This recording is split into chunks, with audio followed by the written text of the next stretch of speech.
Tenue ce jeudi 17 novembre 2022 au CICB de la séance plénière de la session ordinaire d'octobre 2022 du Conseil national de transition. Présidée par le colonel Malik Diaw, cette séance plénière a été marquée par la présentation à l'Assemblée des 26 nouveaux parlementaires entrant au sein de l'hémicycle. Par conséquent, l'effectif de l'organe parlementaire de transition passe de 121 à 147. La séance plénière du jour a procédé à l'adoption des projets de loi inscrits à l'ordre du jour. Depuis 2016, on avait tenu les élections communales. Et donc après ces élections, il y a eu l'expiration du délai. Donc il était normal pour le gouvernement de procéder à une prorogation. Et cela a été fait une première fois. Et encore, on a fait une deuxième fois. Donc il était carrément impossible pour le gouvernement de procéder à une troisième prorogation. C'est la raison pour laquelle le gouvernement a jugé utile de saisir le CNT pour qu'on puisse se prononcer sur la prorogation de ces mandats à titre exceptionnel par la voie législative. Au titre du ministère de l'économie et des finances, j'ai présenté le projet de loi portant à ratification de l'ordonnance portant création de la Direction générale des douanes du Mali. Au titre du ministère des mines, de l'énergie et de l'eau, j'ai présenté devant le CNT 3 projets de texte. Le premier projet de texte est relatif à la création de la Société de recherche et d'exploitation des ressources minérales, SOREM Mali SA.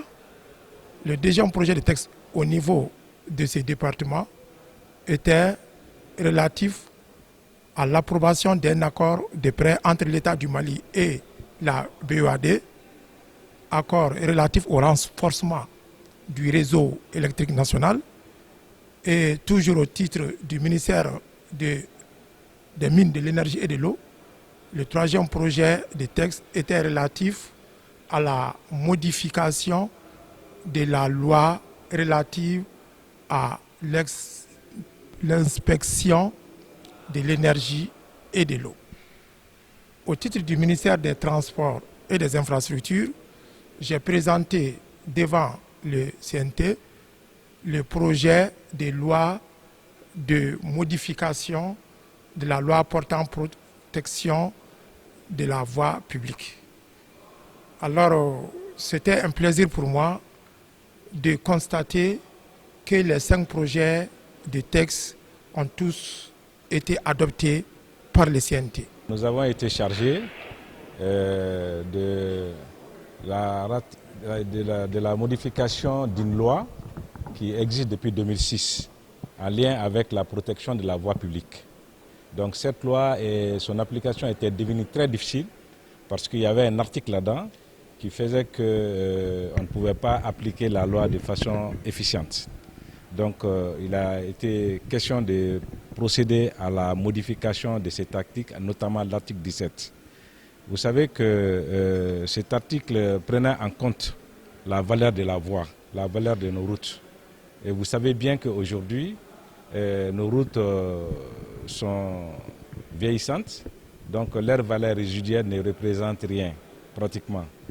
Donc, compte tenu de la commutativité et de la multiplication, donc quand tu multiplies, tu auras 0.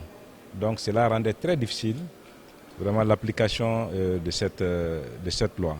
Donc nous avons voté un projet d'ordonnance qui modifie cet article 17 de la loi de 2006. Nous disons Alhamdoulilah, le CNT vient de ratifier avec modification l'ordonnance 2022-019 du 20 septembre portant création de l'agence des biens gelés, saisis ou confisqués. Donc la ratification et la modification ont porté sur des points essentiels qui vont permettre de clarifier le rôle de l'agence en matière de recouvrement des avoirs, en plus de son rôle de gestion des biens saisis ou confisqués.